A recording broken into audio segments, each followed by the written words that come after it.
So hello and welcome to this NPTEL course entitled Trauma and Literature. We will start with a new text today, which is Virginia Woolf Mrs. Dalloway.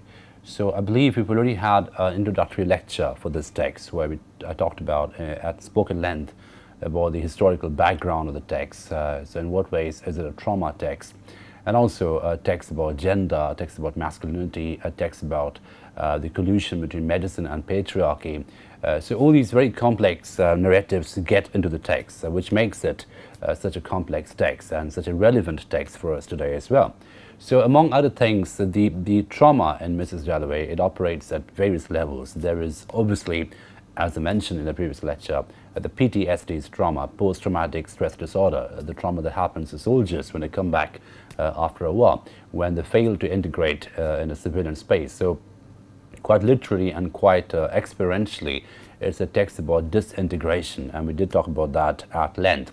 But also it's kind of trauma which comes out of repression as well. So we have this very gendered quality of trauma. So Mrs. Dalloway, for example, the principal character, the principal protagonist in this novel, we find that even she suffers from a lack of agency. So agency becomes a very important issue in Mrs. Dalloway. So different kinds of characters who are seemingly agentic, who are seemingly wealthy, seemingly privileged, but they all suffer from different degrees of agency-lessness. And that obviously make them numbed in some sense. So numbness is also a very important factor in Mrs. Dalloway, because it's quite literally a city novel. It's about one day in a city, one day in a very speedy city. So you have London, post-war London, which is trying very hard to look very normal, trying very hard to look celebratory. It's trying to celebrate victory, trying to celebrate triumph, trying to celebrate velocity. But underneath all that, we have a city which is also mourning. So there's a sort of mournability about London as well. It's a city where everyone is mourning the loss of a dear one, because at some point in the novel, the narrator will say everyone has someone who died in a war. So the war is very much there, and I believe I did talk about the spectral presence of the war. The war is some kind of a shadowy, ghostly, spectral presence, or shall we say, a hauntological presence. A haunted ontology is there as a thing, as a presence, but it's very haunted in some sense. So no one talks about the war directly. Everyone wants to move on from the war, but it's very much there as almost like a shadowy character in the text. It's a bit like Hamlet's father in some sense. So we did talk about that as well. So we'll dive into the text today, and we'll look at the first few pages, the opening of the novel. The opening of any novel is always useful to read, because it sort of takes you into the main issues the novel deals with, right? So we spend some time in the opening, and we see how the characters introduced one by one. And because Woolf is such a fine writer, she uses very oblique methods of introduction. So the obliqueness of Woolf is very interesting. The subtlety of narration is very interesting. It's a very subtle, oblique narrative method that is being used over here. It's not heavy-handed, it's not direct. So it's like a blink and miss kind of a method where you very important characters introduce seemingly in a very flippant way. They come and go, and obviously they reappear, and we are told more things about them. But at the introduction, we find that it has a quality of in media res, starting in the middle. It's like the middle of an action. Clarissa Dalloway is throwing a party where some of the most privileged people in London are supposed to come, and it's about her going out to buy some flowers for the party. So it seems to be a very banal, domestic, material, everyday kind of an opening. But of course, the moment you read the first few lines, we know there is a lot of things that Woolf is trying to pack into the seemingly ordinary opening of Mrs. Dalloway, because what we have here is a very complex novel. As I mentioned, it's a novel about social Darwinism in some sense. It's also a post-colonial novel in some sense, because we have someone coming back from the colonies trying to integrate back into London, but failing to do so. So India is also there as a very important presence, and the Anglo-Indians are talked about in very derogatory ways. So the racism, the medical politics, the post-traumatic stress disorder, the gendered quality. So all these things become really important in Mrs. Dalloway, and so we have to pay attention in great details, and we need to be careful about the very deceptive simplicity of the opening, which is exactly what it is, very deceptive, deceptively simple, but it's actually a very complex opening. The in media res quality is trying to take us, plunge us into the action of Mrs. Dalloway, the novel. We're not supposed to go back and know about the characters. We're supposed to just go with the flow and move with them across the metropolis. It's a very mobile novel. It's characters move very quickly, characters speed across the metropolis, but again that is very, very deceptive, because what we have actually is a novel about stagnation. It's a novel about the lack of movement. I mean, everyone's trying to move very hard, everyone trying very hard to appear mobile, to appear very, very speedy, but actually they're all suffering from stagnation. They cannot move on existentially, physically, emotionally. They all seem to be stuck at different points of limbo locations, right? And this limbo location becomes important in Mrs. Dalloway, as we will see in a moment. So here is a novel which should be on your screen, Mrs. Dalloway. So here we are. Mrs. Dalloway said that she would buy the flowers herself, for Lucy had a work cut out for her. The doors would be taken off their hinges. Rumpelmayer's men were coming, and then thought Clarissa Dalloway, what a morning, fresh as if issued to children on a beach. So we have this idea of a very fresh morning, and we're told that Mrs. Dalloway would go out and buy the flowers. We don't know why. We're not given the reason why. So again, this starting in the middle becomes a very important modernist technique. And of course, as we move on, we go back and read the backstories, and we come back again. So even spatio-temporally, we talked about this in our last previous lecture where I was introducing the text. Spatio-temporally is a very complex novel, but it is also very deceptive, because it seems to be about one day in London. It seems to be about one day in one space, but actually it's about many spaces, about many spots of time. They're all coming together, converging together, and very complex combinations. And the complexity of combination is something which we need to pay very close attention to. So we don't know who Lucy is. We don't know why Mrs. Dalloway needs to buy flowers in the first place. What a lark, what a plunge. For so it had always seemed to her, when, with a little squeak of the hinges, which she could hear now, she had burst open the French windows and plunged at Bourbon into the open air. How fresh, how calm, stiller than this, of course. The air was in the early morning like the flap of a wave, the kiss of a wave, chill and sharp, and yet, for a girl of 18 that she then was, solemn, feeling as she did, standing there at the open window, that something awful was about to happen, looking at the flowers, at the trees with the smoke winding off them, and the rooks rising, falling, standing and looking, until Peter Walsh said, musing among the vegetables, was that it? I prefer meant to cauliflowers. Was that it? He must have said it at breakfast one morning when she had gone out onto the terrace. Peter Walsh, he would come back from India one of these days, June or July, she forgot which, for his letters were awfully dull.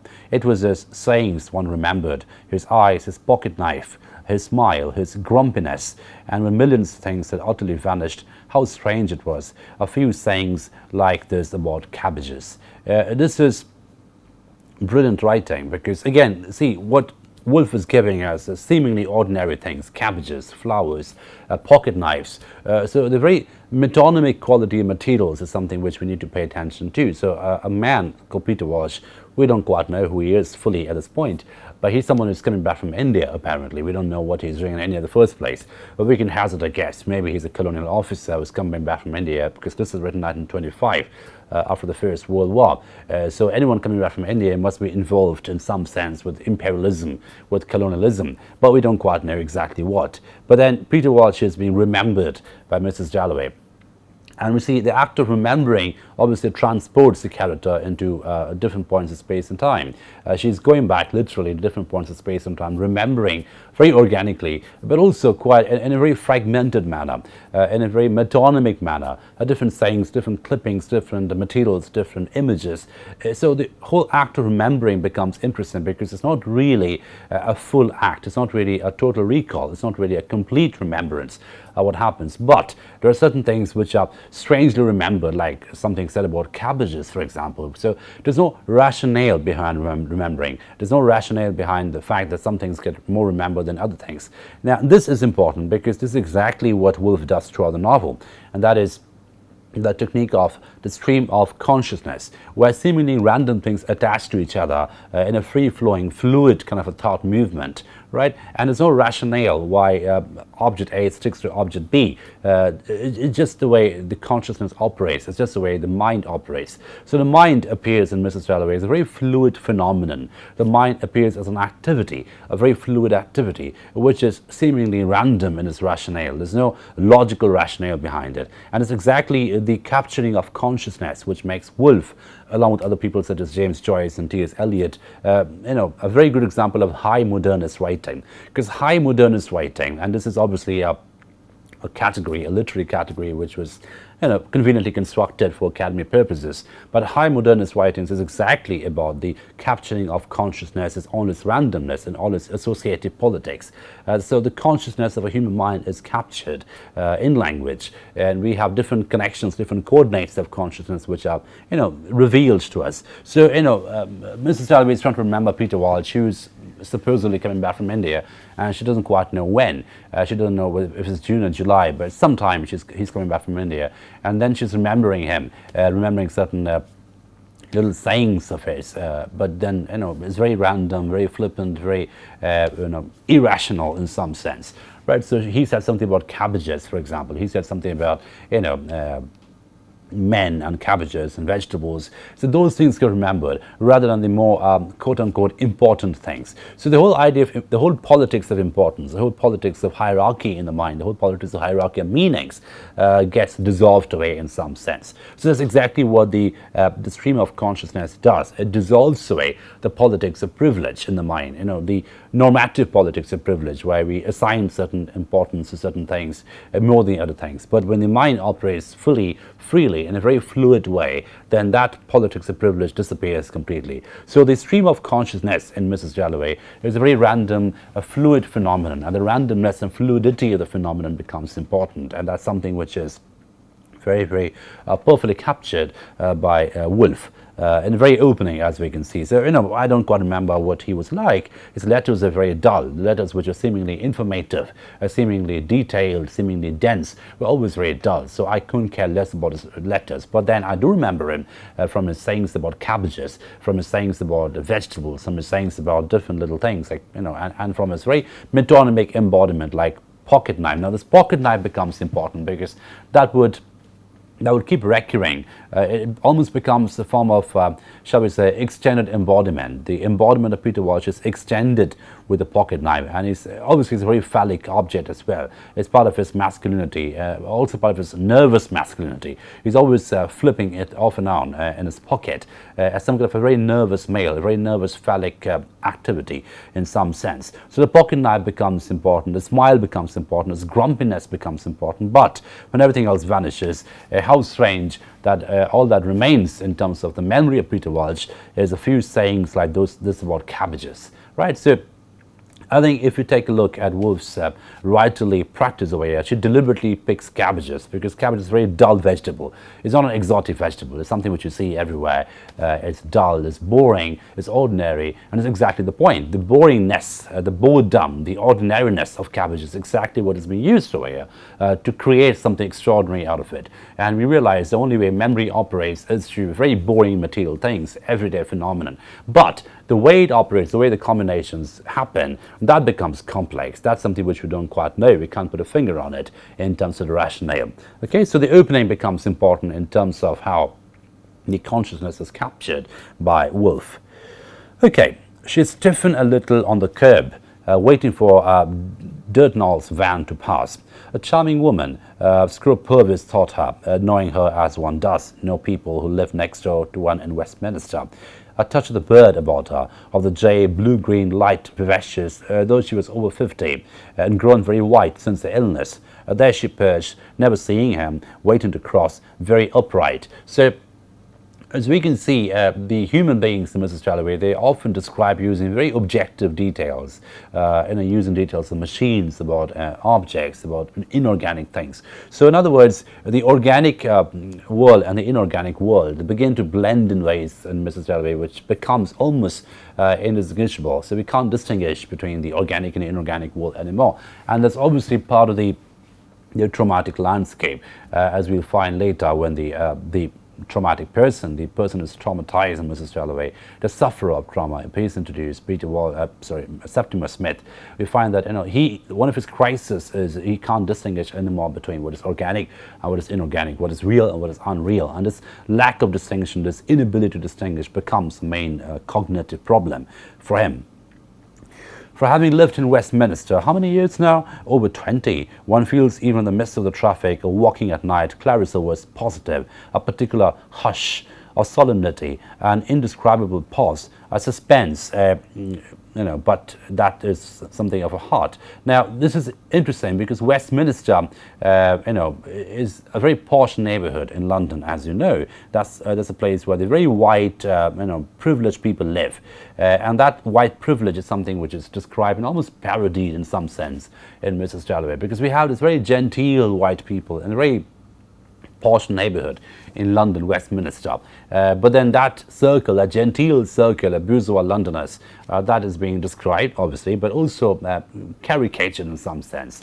So Mrs. Dalloway has been in Westminster for almost 20 years now, and then she feels a particular hush or solemnity, an indescribable pause, a suspense. The whole point is, the whole idea of familiarity and unfamiliarity. So she is familiar with this neighborhood, but at the same time, there's a degree of unfamiliarity about her, the neighborhood as well, right? But that might be her heart affected, they say, by influenza before Big Ben strikes. So the whole point of being a stranger in a place where you spend 20 years, that becomes interesting, because the whole idea of strangeness becomes a phenomenal condition. It's not really a geographical condition. It's not really a logical condition. It's a phenomenal condition. It's about your experience, your existential experience. So we find exactly when Peter Walsh comes back, so he's a Londoner, he's a white man, he's been in India for many years, he's been back and forth from London, but when he comes back to London after India, he feels absolutely strange. He feels this estrangement about him. The city looks unfamiliar, the city looks defamiliarized in many ways. And this production and consumption and experience of strangeness becomes important, because that can be connected, interestingly, with the spectrality of the war. Because the war, one of the first things that a war does to everyone, and we can relate as we do today, living in this global pandemic of COVID, that what are the first things which a pandemic does? It makes your world, our world, the recognized world, it certainly makes it defamiliarized, right? So this sudden production of strangeness is what is the first causality of war, the first causality of a pandemic, the first causality of anything which is which takes huge proportions in terms of violence, right? So strangeness is created. The familiar world suddenly becomes defamiliarized. The familiar neighborhood becomes defamiliarized. Now, this constant entanglement of familiarization and defamiliarization is something which happens in Mrs. Dalloway quite extensively, and obviously in a very subtle way. Now, the Big Ben becomes interesting, because the Big Ben obviously is a big clock in London, which keeps chiming out its times. Now, one of the very symbolic things which the Big Ben does, obviously, is it becomes the example of, shall we say, the chrono-normative architecture, the normative chronos, the normative time, so hence chrono-normative, right? So the normative time, the hegemonic time, the clock time which is supposed to be shared and consumed by everyone, that gets represented by Big Ben throughout the novel. Now, the obvious technique that Woolf is using she's playing two orders of time against each other. Now, there is this Big Ben time, which is normative, which is hegemonic, which is chrono-normative, which is supposed to be this big patriarchal time which should be shared by everyone. So there is that order of time, calendar time, clock time, etc.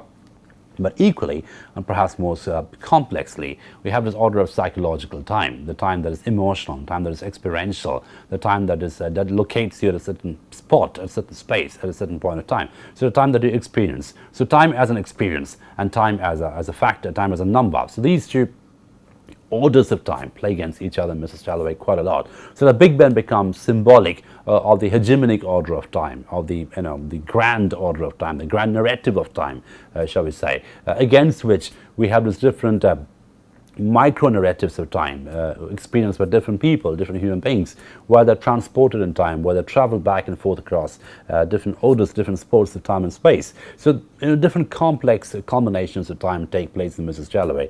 And of course, we have this very, very modernist experience of time, the absorption of time, which is epiphany, right? So the whole experience of epiphany is is an act of absorption. So you're absorbing time. You know, time as something which transports you. Time is something which takes you to different positions, different existential positions, right? So the epiphanic quality of time and the normative quality of time, the experiential quality of time and the hegemonic quality of time, they all play against each other extensively in Mrs. Dalloway. So the Big Ben becomes a very symbolic instrument, a very symbolic architecture, shall we say, in this novel. There, out it boomed, first a warning, musical, then the hour, irrevocable. So again, the hour is irrevocable. So once the hour is pronounced, you can't revoke it anymore. Hence the irrevocable quality of the hour, something which you can't take back. So it's something which is hegemonically linear, something which must have a progression. So this, again, this compulsion to be progressive, this compulsion to be linear, there's something very phallocentric about it, something very phallogocentric about it. So phallogocentric is obviously a combination of phallocentric and logocentric, the male logic. So this progression of male logic, this compulsory and compulsive progression of male logic, against which we have different kinds of time, different kinds of experience, different kinds of existential experience. It's something which we see Mrs. Dalloway throughout the novel. Okay. Such fools, the laden circles dissolved in the air. Such fools we are, she thought, crossing Victoria Street. For heaven only knows why one loves it, so how one sees it, so making it up, building it around one, tumbling it, creating it every moment afresh. By the various frumps, the most dejected of miseries, sitting on doorsteps, drink the downfall, do the same, can't be dealt with, she felt positive. By acts of parliament, for that very reason, they love life. In people's eyes, in the swing, tram and trudge, in the bellow and the uproar, the carriages, motor cars, omnibuses, vans, sandwich men, shuffling and swinging, brass bands, battle organs, in the triumph and the jingle and the strange high singing of some aeroplane overhead was what she loved, life, London, this moment of June. So again, look at the way in which this novel is actually trying very hard at this point, this narrative. It's trying really hard to appear full of life, to appear full of love for life. So, this is a celebration of London. Everything is wonderful. There's velocity in the air. There is sweetness in the air. There's machines everywhere. There are omnibuses, aeroplanes. Everything is moving perfectly. So this grand image of a very mobile metropolis, this grand image of a very well-functioning metropolis, something which keeps coming back again and again, Mrs. Dalloway. But of course, as we know already, as I hope to establish by now, these images are very deceptive in quality in Mrs. Dalloway, because beneath all this velocity, beneath all this grand narratives of progress and growth and movement, we have exactly this existential darkness, this existential stagnation where people don't really move. They can't move on because they're so numbed by loss. They're so numbed by the loss of agency, by their very repressed lifestyles, right? So the very repressed condition of the human being in Mrs. Dalloway is something which we need to pay very close attention to, right? But at this moment, the opening, it seems to be full of life. It seems to be celebrating life. It seems to be really consuming this happiness of June morning, right? So this moment of June, London, this moment of June, it all becomes a very grand narrative of euphoria, of happiness, of celebration, which is something which Mrs. Dalloway is trying to partake. And of course, we have a reference to the Act of Parliament, because they seem to love life as well. It's very pro-life, right? So politics, existential experience, everything seems to coalesce together and produce this grand image, this grand celebration of happiness in this metropolis in London. But of course, we know this is a very deceptive construct which will soon be done away with, and we have the darker experiences coming in a bit. Now we have the reference to the war. For it was the middle of June. The war was over, except for someone like Mrs. Foxcroft at the embassy last night, eating a heart out because that nice boy was killed, and now the old manor house must go to a cousin, or Lady Bexborough, who opened a bazaar, they said, with a telegram in her hand. John, her favourite, killed, but it was over, thank heaven, over. So we have all these little snippets of caricature because, someone is mourned, someone died in the war, but the more relevant issue here is that the inheritance will go to someone else. And this is exactly this very genteel, inheritance politics of white British privilege, right? And that becomes more important than the human loss over here. And if you remember, we did Fly by Catherine Mansfield. And even that short story, we find that the human loss is almost secondary to the loss of inheritance that the boss is suffering. I mean, who's going to be the next boss with the son dead? So something similar happens here as well. There's a reference to our character, Mrs. Foxcroft at the embassy, who was very, very sad, who was mourning because, the nice boy was killed, presumably her son is killed, and now the old manor house, this very typical British aristocratic architecture, will now go to a cousin, right? So again, the whole politics of inheritance becomes more foregrounded, shall we say, than the human loss and the human bereavement. And then there's a reference to another character, Lady Bucksparrow. So, Lady Bucksparrow, obviously, she's got a title. She's she's part of the aristocracy, presumably. She's an honorific address. So the honorific address, obviously, is reflective of the circles of Mrs. Dalloway. It's a very genteel, white, privileged circle. And it's white privilege, something which we must pay very close attention to throughout the novel. It's a novel about white privilege, but it's also a novel about the cracking up of white privilege. It caricatures white privilege. It parodies white privilege to a certain extent, right? So even the principal character, Mrs. Dalloway, even she is parodied in some points in the novel. Okay, but the war was over, thank heaven. Over. It was June. The king and the queen were at the palace, and everywhere, though it was still so early, there was a beating, a stirring of galloping ponies, tapping of cricket bats, Lords, Ascot, Ranelagh, and all the rest of it, wrapped in a soft mesh of the grey-blue morning air, which, as the day wore on, would unwind them and set down to the lawns and pitches the bouncing ponies, whose 4 feet just struck the ground, and up they sprang the whirling young men and laughing girls in the transparent muslins, who even now, after dancing all night, were taking the absurd woolly dogs for a run, and even now, at this hour, discreet old dowagers were shooting out in the motor cars on errands of mystery, and the shopkeepers were fidgeting in the windows with the paste and diamonds, the lovely old sea-green brooches in 18th century settings to tempt Americans. But one must economize, not buy things rashly for Elizabeth, and she too loving it as she did, with an absurd and faithful passion being part of it, since her people were courtiers once in a time of the Georges. She too was going that very night to kindle and illuminate, to give a party. Long sentence, a huge sentence. It's almost unwinding, it just goes on forever.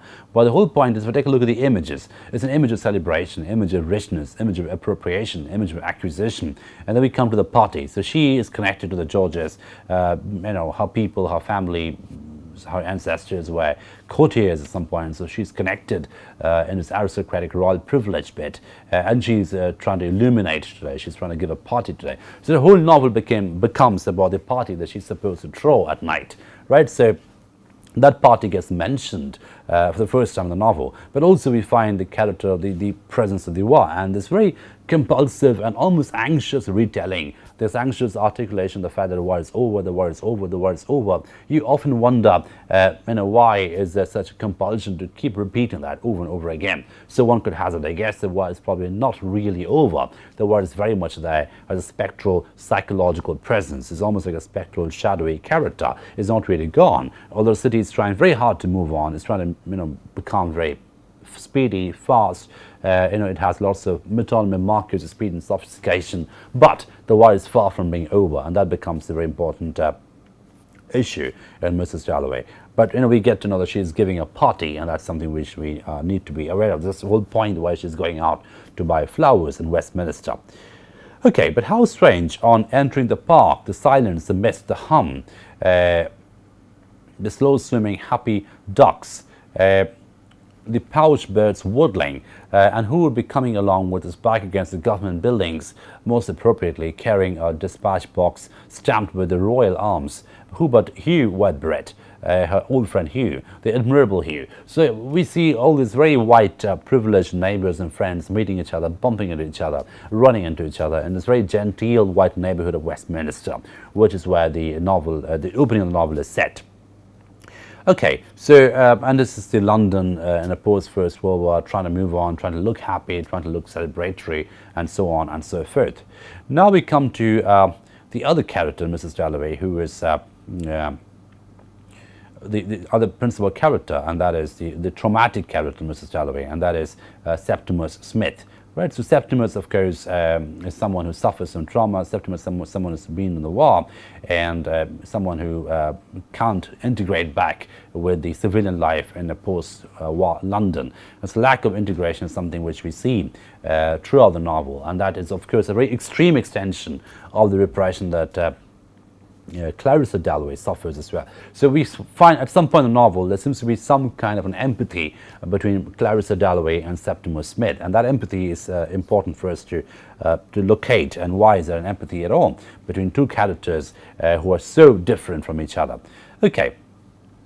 Okay, so here we have, this should be on the screen, we have an example of a violent explosion. So we're talking about how this London is trying very hard to look like a city full of machines, a city full of very free-flowing, speedy machines, fast gadgets, fast machines, etc. But then, you know, the constant reference to violence, this constant proximity to violence is exactly the important point here, because that convinces us as readers today that this is a London which is not very far away from the very heavily bombed London, not very far away from the very war-torn London, shall we say, right? So the violent explosion over here is important. The violent explosion which made Mrs. Dalloway jump and Miss Pyme go to the window and apologize came from the motor car which had drawn to the side of the pavement precisely opposite Mulberry's shop window. So there's a motor car which just, you know, the engine conked off, the engine exploded, but the sound was violent. Now, interestingly, look at the reaction of the civilians. So it's almost like a knee-jerk reaction. There used to be, these kind of sounds which are obviously, they did remember the bombs, perhaps, they remember the violence of the war. So any innocuous sound which is a little above the normal pitch, it reminds them of the war, it reminds them of the violent sounds of the war. So the jump, the nervous reaction is one of, the knee-jerk reaction is one of jumping, is one of paranoia to a certain extent. So they all go to the window, they all cringe in fear, but it turns out that this explosion came from a car engine, very innocuous. Passers-by, of course, who stopped and stared, had just the time to see a face of the very greatest importance against the dove-grey upholstery before a male hand drew the blind and there was nothing to be seen except a square of dove-grey. So someone seemingly important was traveling in the car. The people passing by just got a little glimpse of the person inside. We're never told who this person is. It could be a minister, it could be, you know, a politician, it could be someone very important in other field as well. But a little glimpse is given to us, a little peep show is given to us. Very cinematic again. So it's a very cinematic novel. So the visual politics in Mrs. Dalloway is very cinematic. So we get a blink and miss sight of someone who's supposedly famous, and then life goes on again. But then this explosion and the people's reaction explosion is important because that connects them immediately to the war, right? So this is a London just trying very hard to move on, to appear very, very integrated and, you know, free-flowing and mobile. But actually, in reality, it's a post-war London still ruminating from the losses of the war. Okay. Yet rumours were at once in circulation from the middle of Bond Street to Oxford Street on one side to Atkinson's scent shop on the other, passing invisibly, inaudibly, like a cloud, swift, veil-like upon hills, falling indeed with something of a cloud's sudden sobriety and stillness upon faces which a second before had been utterly disorderly. But now mystery had brushed them with her wing. They had heard the voice of authority, the spirit of religion was abroad and eyes bandaged tight, right? So so we find the references to someone famous is there in a very and this is again the very oblique method of Woolf. She's not really telling us who the person really is, but there are different kinds of questions. Was it a Prince of Wales, a Queen, a Prime Minister? Whose face was it? Nobody knew. So we have this glimpse, a very quick glimpse, a very metonymic projection of someone famous, but we don't quite know who the person really was. And the sense of mystery about identity is something which we see in Mrs. Dalloway throughout in more existential frames as well. And now we find the introduction of Septimus, the first time in the novel. We'll just read the section and then we wind up. Septimus Warren Smith, aged about 30, pale face, big nose, wearing brown shoes and a shabby overcoat, with hazel eyes which had a look of apprehension in them, which makes complete strangers apprehensive too. The world has raised its whip, where will it descend? So Septimus as a character is introduced for the first time in the novel. So we find that Septimus is, pale-faced, beak-nosed, something very decadent about him, something very deathly about him. And the deathliness is something which we must pay attention to. And then we find out that, the world has raised its whip.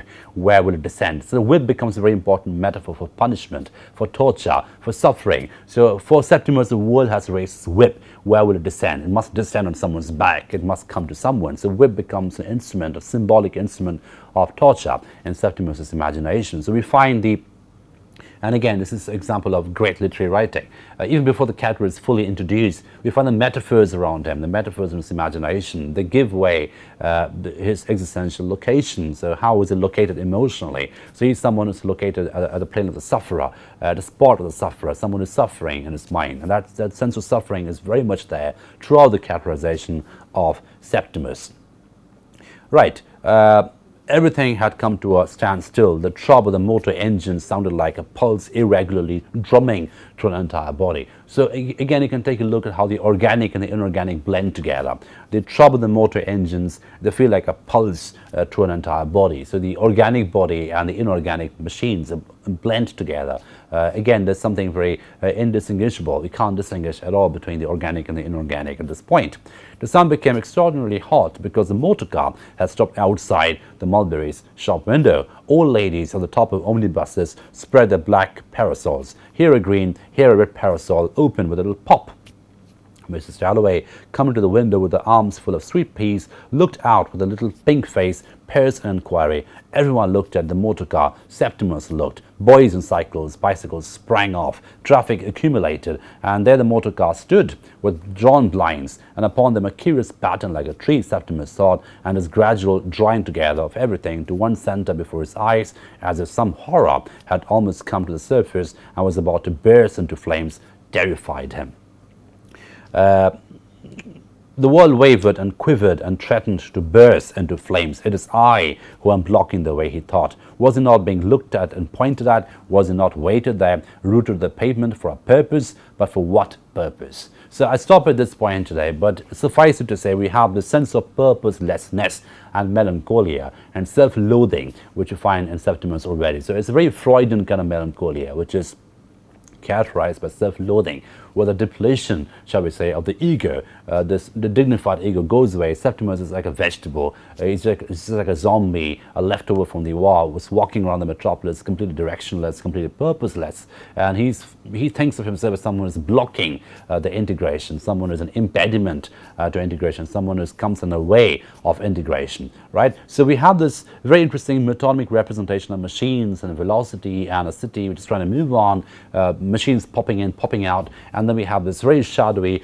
ghostly presence of Septimus, who is very much an incompatible misfit, shall we say, into this entire mourning metropolis. But then this is a mourning metropolis which is trying very hard to look smart, to look speedy, to look sophisticated, right? So different machines. We need to pay attention to the machines in Mrs. Dalloway, because the difference between the innocuous machine and a violent machine is very, very thin. It often becomes one, the innocuous domestic machine and the violent machine, a machine which remembers, which reminds you of violence, of war, of trauma, becomes important. And the sense of purposelessness is something which characterizes Septimus's persona from the very beginning. So at the very opening of Mrs. Dalloway, we find these different trends coming in, the different issues have been played out in a very complex combination. So I stop at this point today and we move on with some selected passages in the next lecture.